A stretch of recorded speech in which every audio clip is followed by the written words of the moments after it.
बिस्मिल्लाहिर्रहमानिर्रहीम अस्सलाम वालेकुम स्टूडेंट। आज की इस वीडियो में हम बात करेंगे लेटर और एप्लीकेशन को लिखने के लिए आपने किन बातों का ख्याल रखना है और किस तरह से जो अकॉर्डिंग टू बोर्ड रूब्रिक हैं आपको किस तरह से लेटर में आपको नंबर दिए जाएंगे। तो सबसे पहले आपका जो पैटर्न है, सबसे पहले आपने एग्जामिनेशन हॉल लिखना है और उसके बाद आपने कॉमा लगाना है, ये बात याद रखिएगा। उसके बाद आपने CTABC लिखना है, तो यहाँ पे आपने कॉमा लिखना है, तो इसको आपको 1 नंबर मिलेगा। उसके बाद आपने डेट लिखनी है, आपका पेपर की जिस दिन जो डेट है उस दिन आपने उसकी डेट लिखनी है। यहाँ पे अगर आप CTABC लिखेंगे आपने शहर का कोई नाम नहीं लिखेंगे। उसके बाद जो डेट है तो यहाँ पे आपने डेट लिखनी है और उसके बाद याद रखिएगा कि उसके बाद आपने यहाँ पे फुल स्टॉप लिखना है। उसके बाद आपने जो address according to this question given वो लिखेंगे और उसके बाद आपने सब्जेक्ट लिखना है और सब्जेक्ट लिखने के बाद जिस भी टॉपिक से आपसे पूछा जाएगा और वो यहाँ पे आपने लिखना है।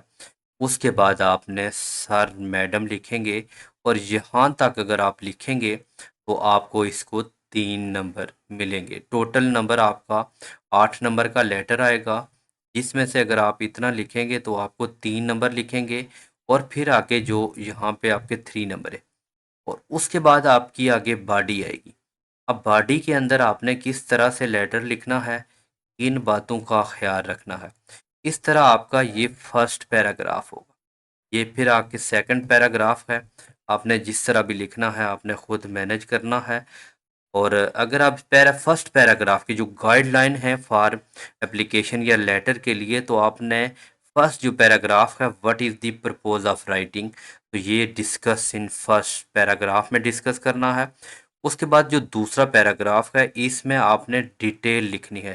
ये जो दूसरा पैराग्राफ आपको नज़र आ रहा है तो इसके अंदर आपने कंप्लीट डिटेल लिखनी है। उसके बाद जो थर्ड पैराग्राफ है इसमें रिकनक्लूड करने हैं आपने, अपने पॉजिटिव पॉइंट आपने कंक्लूड करने हैं। उसके बाद यहाँ तक आपकी बॉडी आती है, ये बॉडी के आप पूरी लिखेंगे तो ये आपको 4 नंबर मिले जाएंगे। उसके बाद स्टूडेंट अगर आप देखेंगे लास्ट पे जो एंडिंग करनी है उस एंडिंग के लिए ये लाइन है जो आपने थैंक यू या जो भी अकॉर्डिंग टू लेटर लिखना है वो इस लाइन में लिखेंगे। और उसके बाद आपने यहाँ पे लास्ट पे अपना नाम नहीं लिखेंगे, ये लिखने के बाद कॉमन लिखेंगे और उसके बाद XYZ ही लिख दें। उसके बाद आपने फुल स्टॉप लिखना है। अगर स्टूडेंट आपको एप्लीकेशन पूछी जाती है तो उसका फॉर्मेट ये होगा, सबसे पहले आपने प्रिंसिपल लिखना है, उसके बाद कॉमा लिखेंगे, फिर आपने स्कूल ABC लिखने के बाद आपने फुल स्टॉप लिखना है, अपने स्कूल का नाम नहीं लिखेंगे। उसके बाद सिटी XYZ या कुछ भी लिखने के बाद आपने फुल स्टॉप लिखना है। उसके बाद आपने ये सब्जेक्ट लिखना है। फ़र्ज़ करेंगे आपको एप्लीकेशन दी जाती है, एप्लीकेशन फॉर फ़ी कंसेशन, या आपके पास एप्लीकेशन फॉर सिक लीव, ये जो भी दी जाएगी वो आपने इस सब्जेक्ट में लिखनी है। और उसके बाद रिस्पेक्टेड सर या मैडम लिखने के बाद आपने यहाँ पे आपको कॉमा लिखेगा।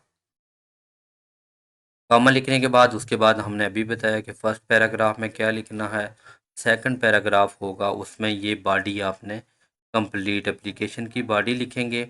और उसके बाद बॉडी लिखने के बाद यहाँ पे आपने योर ओबीडेंट लिखनी है और उसके बाद यहाँ पे ये कॉमा लिखेंगे। कॉमा लिखने के बाद लास्ट पे आपने XYZ लिखना है और उसके बाद फुल स्टॉप लिख देना है। उसके बाद आप यहाँ पे अगर आप देखेंगे तो यहाँ पे इस पैराग्राफ को आपने अच्छे से पढ़ना है कि what is the purpose of writing, यानी कि आप क्या पर्पोज है, तो ये आपने फर्स्ट ग्रुप में लिखना है। उसके बाद डिस्कस डिटेल जो है वो आपने सेकंड पैराग्राफ में लिखना है और फिर आपने कंक्लूड करना है जो पॉजिटिव नोट है। उसके बाद ये जो पॉइंट है, क्योंकि ये लैंग्वेज का पेपर है, यहाँ पे आपने अच्छे से देखना है कि इन बातों से बचा जाए, अदरवाइज आपको नंबर नहीं मिलेंगे। जिस तरह आपको लिखा हुआ है कि ये डोंट, इस तरह आपने यूज़ नहीं करना। जैसे आपको ये नज़र आ रहा है आई शैल या आई विल, तो इसके लिए आपने कंप्लीट आई विल लिखना है। अगर आप इस तरह डॉट में लिखेंगे या डोंट तो फिर आपको नंबर नहीं मिलेंगे। ये पॉइंट अक्सर बच्चे गलत करते हैं। या हैव नॉट, तो आपने have not N O T पूरा लिखें। आई विल या आई शैल, इस तरह के वर्ड आपने पूरे लिखने हैं। यहाँ पे अनसॉल्व पैराग्राफ है, इसको आप अच्छे से देखेंगे। जो अनसॉल्व पैराग्राफ है ये वर्ड बुक है। आपका पैराग्राफ नंबर 1 है कि बेनिफिट्स ऑफ रीडिंग, तो आपको ये ट्रांसलेशन वर्ड दीजिएंगे। Firstly, in addition, however, therefore, moreover. तो ये आपने किस तरह से इसके अंदर फिल करने हैं। अब यहाँ पे हमने कुछ टॉपिक लिए हैं और आगे आप देखेंगे कि इसका हमने इसके साथ सोल्यूशन भी दिया। आप देखेंगे reading the essential habits of the personal growth है। आपके पास ये फिलिंग द ब्लैंक्स है, इसकी अब ये प्रैक्टिस के लिए हैं। अब यहाँ पे आप देखिए, इसको पहले फिल करेंगे और फिर आगे हमने इसका सोल्यूशन भी दिया है। तो ये आपकी प्रैक्टिस के लिए पैराग्राफ नंबर 1 है।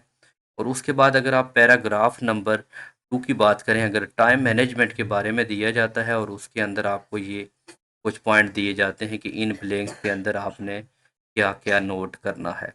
और ये पहले आप इसको फिल करें अच्छे तरीके से और फिर इसका आगे जो हम सोल्यूशन सेंड करेंगे, आपको जो सोल्यूशन दिखाएंगे, फिर आपने मैच करना है कि आपकी कितनी प्रिपरेशन है। उसके बाद पैराग्राफ नंबर जो 3 है वो आपका सोशल मीडिया फैक्ट से रिलेटेड है।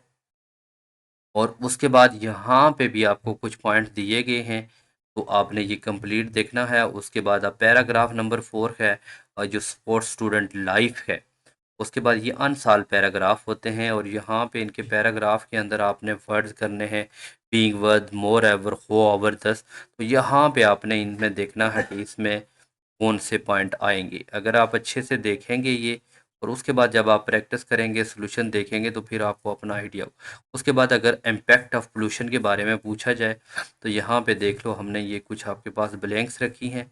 इसको आप अच्छे से इन पॉइंट्स को देख के आपने फिल करनी है और फिर जब हम सोल्यूशन शेयर करेंगे उससे आपने मैच भी करनी है। उसके बाद ऑनलाइन शॉपिंग की बात करें तो यहाँ पे भी हमने कुछ पॉइंट्स दिए हैं, एडिशनल पॉइंट हैं।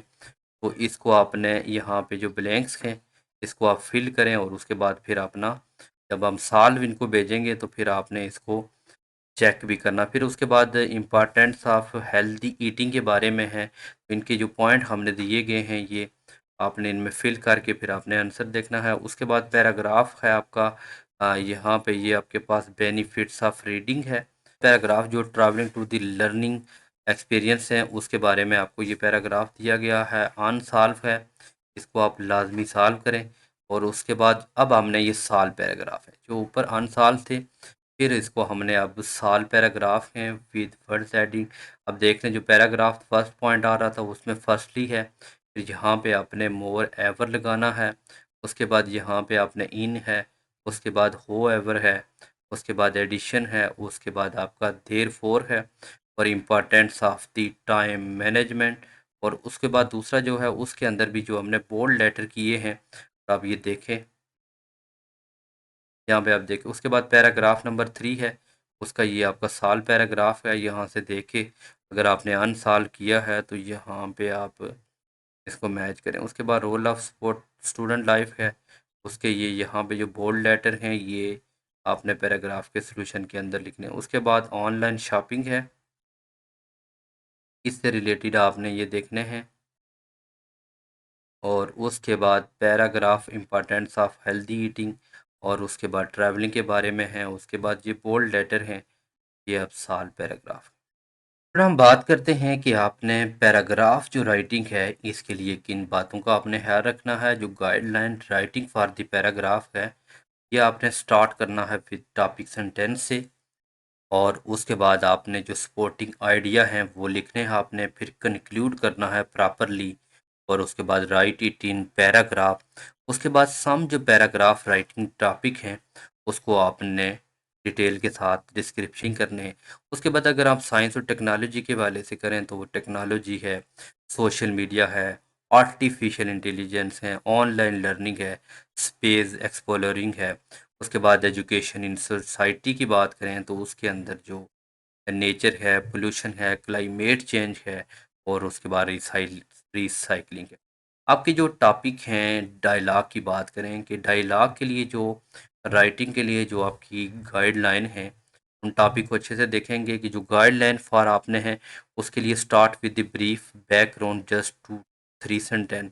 उसके बाद राइट करने हैं 6 सेट फॉर डायलॉग, और उसके बाद 12 डायलॉग हैं जो आपके पास एक्सक्लूडिंग क्रिएटिंग है। उसके बाद focus on the given topic instead of creating context और सिचुएशन। उसके बाद आपके पास जो कंजर्वेशन है, इसको अगर आप देखेंगे तो ये फ्रेंड डिस्कस जो टू फ्रेंड डिस्कसिंग करेंगे समर वेकेशन प्लान, और इस तरह आपने ये पांचों टॉपिक देखने हैं। उसके बाद अगर स्कूल एजुकेशन के बारे में पूछा जा सकता है, ये आपके टॉपिक हैं, इनको अच्छे अच्छे से देखेंगे। फिर आपकी जो सोशल अवेयरनेस के बारे में है, इसके बारे में आप अच्छी तरह इनको देखें। उसके बाद आपके पास जो मॉरल एजुकेशन है, तो उसके लिए पॉइंट्स हैं, इनको आपने अच्छे से नोट करने हैं।